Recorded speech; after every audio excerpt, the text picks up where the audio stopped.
Krishna was known for his RAAS, the ecstasy of life. Shiva, who was in the Himalayan region, heard about this.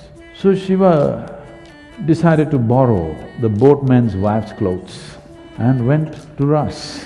This is ultimate appreciation of the feminine.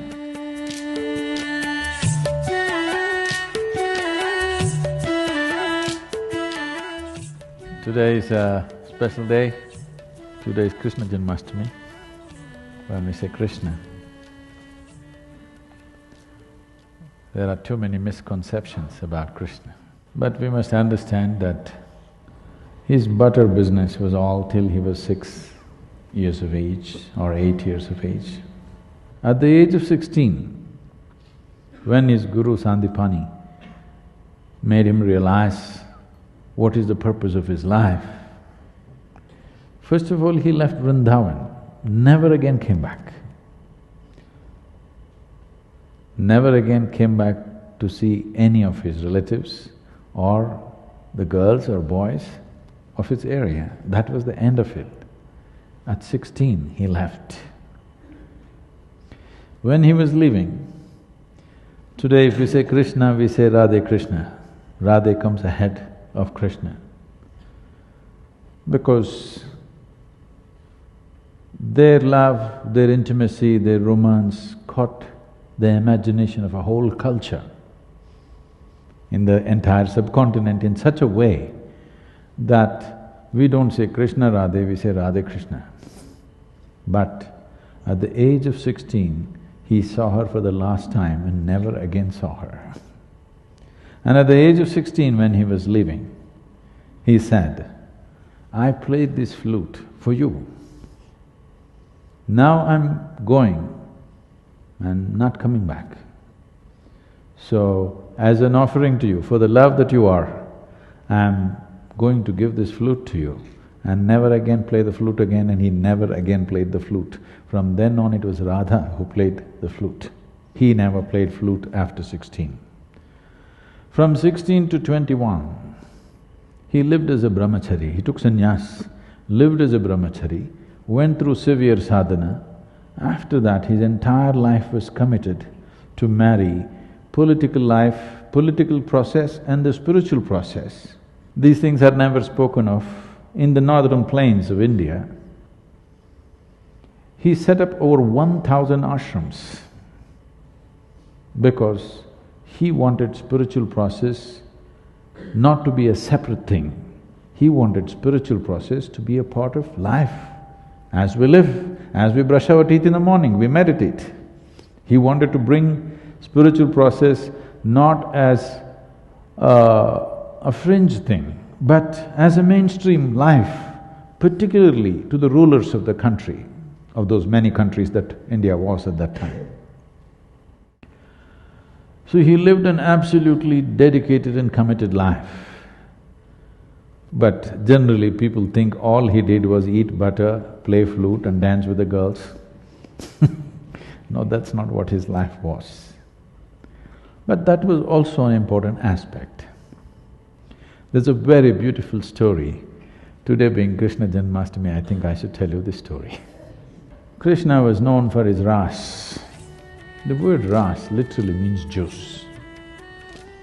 The biggest problem with most people in their life is they don't have juice, they have hormones. They don't have life juices in them. There's no life, there's no intensity of life. So RAAS means the juice of life, not of the body, but of life. Because body's juices will vary, it'll fluctuate from time to time. But he is talking about the juice of life. So the dance that happened in the full moon night was referred to as RAAS because this dripped of life. This is not a hormonal party in the night. This is not a party of drunkards. This is not a party of lustful people. This is a party of people who are dripping with life, the ecstasy of life. So this was referred to as the RAAS. The repetition of this RAAS spread, people who participated or who witnessed, they spoke about it and it started spreading. Shiva, who was in the Himalayan region, heard about this, that something fantastic is happening on the banks of Yamuna. So he wants to see, because he is not the RAAS kind, he is Tandav. If he closes his eyes, he doesn't know who is around him. Because when he dances, nobody is around him, no man, no woman. They cannot be. That's how he dances. So when he heard about this new kind of dance, which is dripping with ecstasy, he wanted to see. He came to the banks of Yamuna and he wanted to cross the river. The boatman who was there looked at him, because Shiva is man. Probably, not probably, Shiva is the most athletic god on the planet. Yes? In the lore, in the yogic lore, it says he was 9 feet tall. Why they're saying this is, when he came down south to southern India, they say he was twice the height of an average woman. So they were generally, in southern India at that time, women were somewhere between 4.5 to 5 feet.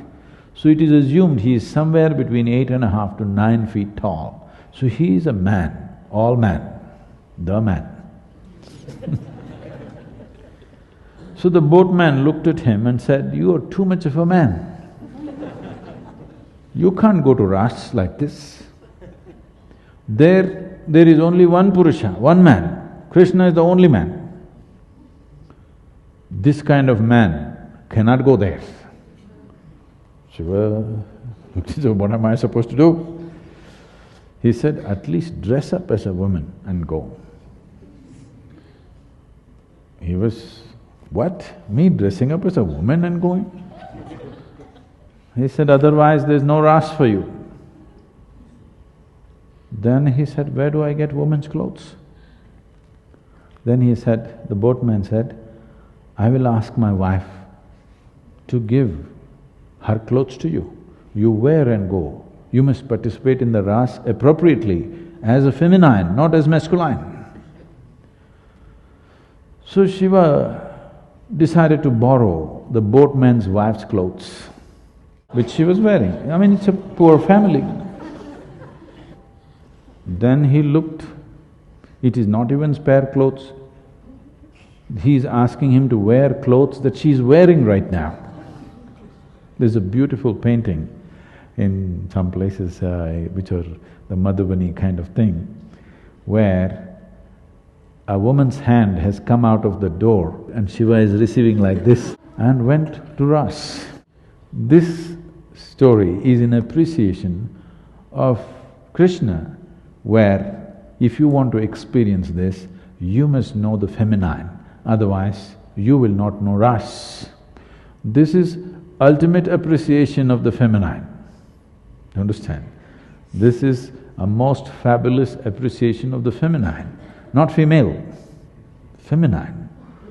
Because in this culture, we always saw that unless masculine and feminine play an equal role, there will be no beauty to life. Today we are building a world where feminine is being massacred. Even if a woman wants to be successful, she has to be like a man, otherwise there is no way she will succeed in today's world.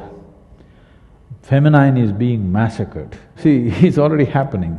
You go sit anywhere in the world, no more are people in normal conversations, are people even discussing weather as they used to do in the past.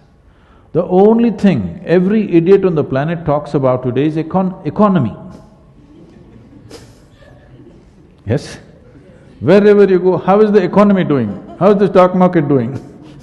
Nobody is asking how's the monsoon doing. Everybody is only talking about how's the economy doing, how's the stock market doing. This means masculine has taken over. Survival has been raised to heaven. A simple process. Economics means what? Simple, survival, yes? Survival complicated, yes or no? Process of survival, how to procure food, how to do this, how to do that, how to build this. This is all survival, building a home, eating, wearing your clothes, doing a little bit of shopping is survival, isn't it? Now survival is the only thing we are talking about because feminine is largely banished. At least in your homes you must keep it. Out in the society is largely gone. Masculine is everything. So today is Krishna Janmashtami. Here, he is making a point saying that if the feminine is not on in a society, there is no real life.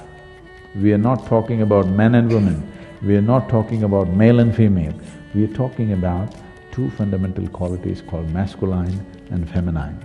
So Krishna's life is about celebrating the feminine because masculine will anyway manifest, that is the nature of the masculine. But feminine has to be nurtured, otherwise it will go away. Anyway the rocks will be there, but flowers won't be there. You have to nurture them, isn't it? Yes? In the land, rocks will be anyway there, nothing will happen. Whatever kind of weather, whatever the temperature, rocks will be there. Flowers have to be nurtured. If you don't nurture them, there will be no flowers left. With rocks we can build. What can you do with flowers? Nothing. It is just that life doesn't happen just because of utility.